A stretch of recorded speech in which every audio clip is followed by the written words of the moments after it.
अभिनंदन करता हूं और अपने सभी शिक्षिकाओं का, मैडम का, और सबसे अंत में लेकिन सबसे प्रिय ये माँ भारती के भाल को सुशोभित करने वाले हमारे छात्र और छात्राएं, मैं आपका भी हार्दिक अभिनंदन करता हूं। हम लोग समाज में भी रहते हैं और कभी बिना हाव भाव किसी व्यवस्था के, मैं पहली बार और एक दो दफा और अवसर मिला है जब BA MA को छोड़ के आप लोगों के बीच में आया है, लेकिन मैं जानता हूं कि आपने वीर शिवाजी का नाम सुना है कि नहीं? सारे बच्चे बताओ पहले, वीर शिवाजी का नाम सुना है? और उनकी माता का नाम क्या है? जीजाबाई। बहुत अच्छा, जीजाबाई। देखो, मां अगर चाहती है कि मेरा बेटा या बेटी शक्ति स्वरूपा बने और वीर शिवाजी बने तो उसका लालन पालन वो करती है। आप भी, आपकी भी माताएं हैं, पिता हैं, आप आते हैं। बच्चे की प्राथमिक शिक्षा मां की गोद में होती है, प्राथमिक पाठशाला मां की गोद होती है। और आपको बताएं कि कैसे वीर बालक हो, कैसे जगत जननी मां दुर्गा का नाम सुना है कि नहीं? लक्ष्मीबाई का नाम सुना है। तो कैसे कोई शक्तिशाली हो, चाहे वो महिला हो या पुरुष हो। जीजाबाई ने एक बार वीर शिवाजी, जब आप जैसे छोटे बच्चे थे, आपसे भी छोटे बच्चे थे, वो तड़पड़ा रहे थे, भूख प्यास से तड़पड़ा रहे थे।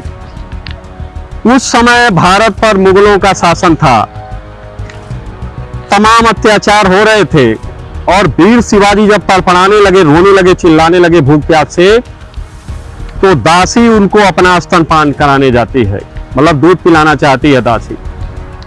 तब जीजाबाई ने कहा, ठहर जा दासी, इसे चिल्लाने दे, तड़फड़ाने दे, लेकिन अपना स्तनपान मत कराना, क्योंकि तेरे अंदर दास्ता का भाव है, दास्ता स्वीकार कर लेगा, मुगलों से लड़ेगा नहीं। तो माँ का ऐसा स्वरूप होता है। और आप भी अपने माँ पिता का अगर आशीर्वचन लेकर चलते हैं, माँ बाप का कहना मानते हैं, और यहाँ विद्यालय में आकर अगर अनुशासन मानते हैं, तो आप कुछ भी बन सकते हैं। अब्राहम लिंकन का नाम सुना है? अमेरिका का जो प्रथम राष्ट्रपति थे ना? जैसे तमाम हमारे छात्र बच्चे रोते हैं, गाते हैं कि हम गरीब परिवार से हैं, हम ऐसे हैं, वैसे, हम ये नहीं बन सकते। अब्राहम लिंकन गरीब परिवार से थे, और अब तो बिजली की व्यवस्था है, तमाम व्यवस्था है प्रकाश के लिए। वो रात में कागज जला के, क्या जला के? कागज जला के उसके प्रकाश में वो व्यक्ति पढ़ता था, और अमेरिका जैसे शक्तिशाली देश का क्या हुआ? राष्ट्रपति बना। तो व्यक्ति को कभी ये हीन भावना नहीं रखनी चाहिए कि मैं गरीब हूं और कोई बहुत धनवान है तो कुछ बन जाएगा, हम गरीब है तो नहीं बनेंगे। ये आपको यूनिफॉर्म दिया गया है, जैसे अपना ड्रेस पहन के आते हैं, ये क्या है कि कोई बच्चा न गरीब है और कोई न अमीर है। एकता के भाव के नाते ये यूनिफॉर्म पहनाया जाता है, ताकि सभी के अंदर समानता का भाव आए। ऐसा होना चाहिए कि नहीं? और सुनो, आज डॉक्टर BR अम्बेडकर जी की जयंती भी है। वो भी गरीबी से पले थे, जबकि यद्यपि उनका लालन पालन राज परिवार में हुआ था। वो जाके बैरिस्टर बने और सब बने, लेकिन उनका आदर्श था, समाज और शिक्षा के लिए उनका संघर्ष था। जो प्रारूप कमेटी बनी थी संविधान निर्माण की, उसके अध्यक्ष थे वो। मेरे कहने का मतलब कि व्यक्ति को बहुत धनवान है या बड़ा विद्वान है, उसको घमंड नहीं करना चाहिए। और मैं आपको एक कहानी बताता हूं। ये लड़के सुनो, पहले ध्यान से सुनो। महाकवि माघ का नाम सुना है कि नहीं? जैसे तमाम कवि होते हैं, जैसे कवि का कविता पढ़ता है ना, तो ऐसे ही विद्वान थे। तो दो विद्वान थे, वो रास्ते से जा रहे थे, तो एक बूढ़ी माँ रास्ते में मिलती है। कौन मिलती है? वो गरीबी अव्यवस्था से बेचारी बैठी हुई थी और दो पथिक बन के ये विद्वान थे, वो जा रहे थे रास्ते से। तो उन्होंने कहा, दोनों विद्वानों ने बूढ़ी माँ से कहा, है बुढ़िया बता ये रास्ता कहाँ जाता है। तब बूढ़ी माँ ने मुस्कुरा कर कहा, है बेटे रास्ता कहीं नहीं आता जाता, उस पर पथिक आता जाता है। तब जैसे मान लो किसी कोई विद्वान बने और उसको टोक दो तो उसको क्रोध आता है। तब जब पूछा कि माँ ए बुढ़िया बता ये रास्ता किधर कहाँ जाता है, तब बूढ़ी माँ ने कहा, ए बेटे रास्ता कहीं नहीं आता जाता, उस पर पथिक आता जाता है। तब कहा, है बुढ़िया तू हमें जानती नहीं, चलो हम अनौरत चलने वाले पथिक हैं, बता ये रास्ता कहाँ जाता है बुढ़िया। तब फिर बूढ़ी माँ ने कहा, आए बेटे अनौरत चलने वाले, मतलब अनौरत मतलब निरंतर चलने वाले पथिक तो जगत में दो ही हुए, एक सूर्य जो हमेशा चलता रहता, दूसरा चंद्रमा, तीसरा तू कहां से पैदा हो गया। तब उसको और क्रोध आया, ये बुढ़िया हमें समझा रही, पहले कह रही कि रास्ता आता जाता नहीं है, उस पर पथिक आता जाता है। और जब उसने कहा कि हम अनौरत चलने वाले पथिक हैं, तब उसने कहा, है बेटे जगत में दो ही अनौरत चलने वाले पथिक हुई, एक सूर्य दूसरा चंद्रमा, तीसरा तू कहां से पैदा हो गया। तब फिर उनको क्रोध आया और उन सबों ने कहा, यह बुढ़िया तू जानती नहीं हम क्षमाशील प्राणी हैं, हम तुम्हें माफ करते हैं, बता ये रास्ता किधर जाता है। तब फिर उस बूढ़ी माँ ने समझाया कि यह बेटे इस जगत में क्षमाशील प्राणी तो दो ही हुए, एक धरती माता, दूसरी माता, तीसरा तू कहां से पैदा हो गया। तब फिर उसको क्रोध आया और कहा, है बुढ़िया तुम हमें जानती नहीं कि मैं कौन हूं। तब उसने कहा कि यह बेटे मैं जानती हूं तुम महापंडित माघ हो, लेकिन व्यक्ति की शोभा उसके घमंड में नहीं होती है, व्यक्ति की शोभा उसकी उदारता में होती है। अब आप बताइए, विद्वान व्यक्ति होते हुए भी उस बूढ़ी माँ ने उसे क्या समझाया।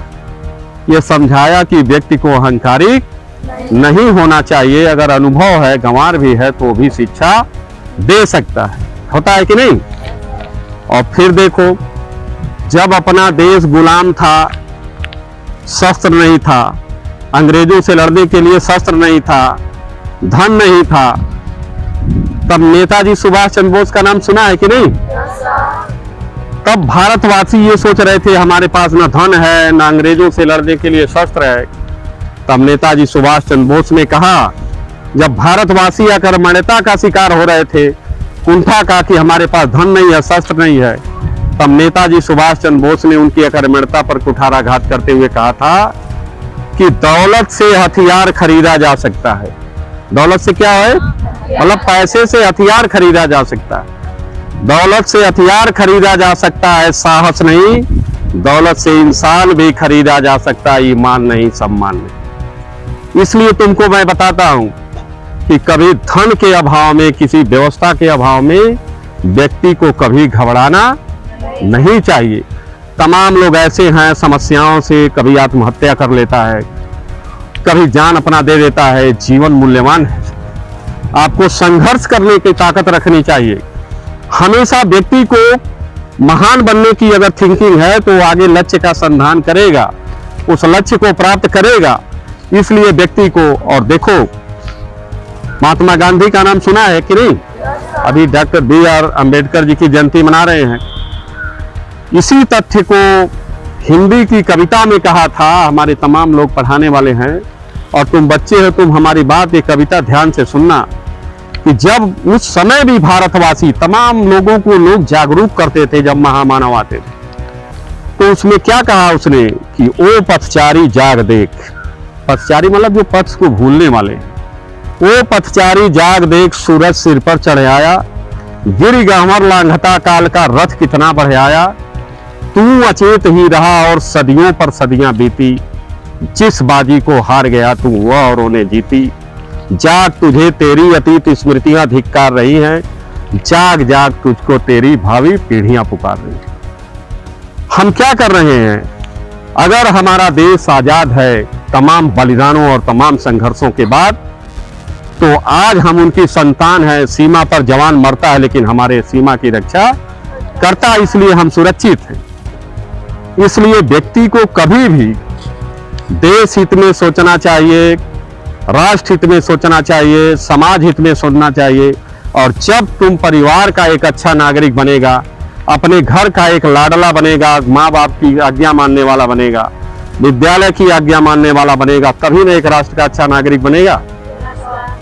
कहा है कि जैसा होगा रूप तेरा वैसा दर्पण दिखलाएगा, नागफनी का पौधा क्या रजनीगंधा बन जाएगा। तुम्हारा जैसा स्वरूप होगा वैसा दिखलाएगा। इसलिए समाज में हमेशा व्यक्ति को अपने आत्मबली होना चाहिए, कभी धन वैभव का नहीं। हम दुनिया में आप देखो उदाहरण, कॉफी किंग का नाम आप लोगों को भी मैं बता रहा हूं। कॉफी किंग गुजरात का व्यवसायी था। कॉफी मतलब जो कॉफी बनता है घर पर, जानते हो कि नहीं, दूध में डाल के कॉफी बनता है ना, उसका व्यवसायी था जिसकी हैसियत 12,500 करोड़ थी। कितना? वो समस्याओं से जूझा और करोड़ों करोड़ की 10 गाड़ियों के काफिले के साथ गया। और समुद्र के किनारे को समुद्री बीच कहा जाता है। अपने सुरक्षा कर्मियों को रोक के कहा कि तुम लोग रुको, हम घूम के आते हैं। और वहां क्या किया? आत्महत्या कर लिया जाकर। 1 घंटा देखा, 1.5 घंटा देखा, 2 घंटा, तब उसके सुरक्षा कर्मी गए और देखा कि वो आत्महत्या करके मर गया। अब आप ये कहेंगे कि यदि हमारे पास पैसा नहीं है, सुविधा नहीं है, तो हम परेशान हैं, हम अपना जान दे देंगे। तमाम पेपर पढ़ते हैं ना कि बच्ची का गला काट के, अपना गला काट के मां सुसाइड कर ली। भाई ये जीवन है, इसमें संघर्ष करो। जब संघर्ष करेगा तभी तो होगा। ईश्वर भी उसी की मदद करता है जो आराधना में अलीन होता है, जो ताकतवर होता है, जो कायर का साथ कोई देता नहीं है। आप बताइए, अगर धन ही सब कुछ होता तो कई हजारों करोड़ की हैसियत वो सुसाइड क्यों करता? इसलिए ईश्वर को साक्षी मानिए, अच्छे कार्य में लगिए।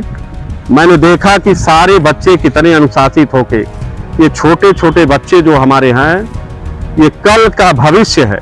इसको कोई जानता नहीं है कि कौन इसमें आईएएस बनेगा, कौन आईपीएस बनेगा, कौन बहुत बड़ा राजनेता बनेगा, कौन बच्ची क्या बनेगी, ये कोई जानता। अगर चाय बेचने वाले का बेटा और वो प्रधानमंत्री बन सकता है। अभी डॉक्टर BR अम्बेडकर जी का देखा, उनका जीवन संघर्ष में था, उनको भी एक अच्छा परिवेश मिला, वो पढ़े लिखे बैरिस्टर बने। आपको भी पढ़ने वाले के लिए भी समाज के लोग जैसे ये राय साहब हैं, अच्छा लड़का जो पढ़ने में है उसको सम्मानित किया जाता है और सब किया जाता है। इसलिए कभी भी आप हीन भावना मन में मत रखिए, हमेशा मनोबल ऊंचा करके रखिए। परिवार की आज्ञा मानिए, माता पिता की आज्ञा मानिए, यहाँ गुरुजनों का मानिए। आप पढ़ने आए हैं, पढ़िए और आपका भविष्य क्या होगा? सबसे उज्जवल होगा। ठीक है, तो सभी लोग एक बार हाथ उठा के बोलो, भारत माता की, भारत माता की।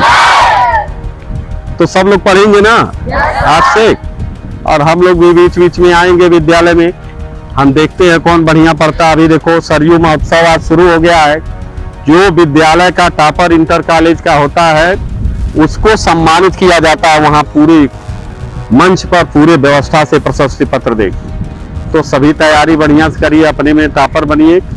और अंत में मैं यही कहना चाहता हूं कि आओ मिलकर चलें हिंद के वासियों। हिंद के, हम सभी लोग हिंद के निवासी हैं ना, तो आओ मिलकर चलें हिंद के वासियों, मेरे अहले वतन है मेरे साथियों, दिल के टूटे हुए आईने जोड़ दे, तोड़ दे हर भरम को मेरे साथियों।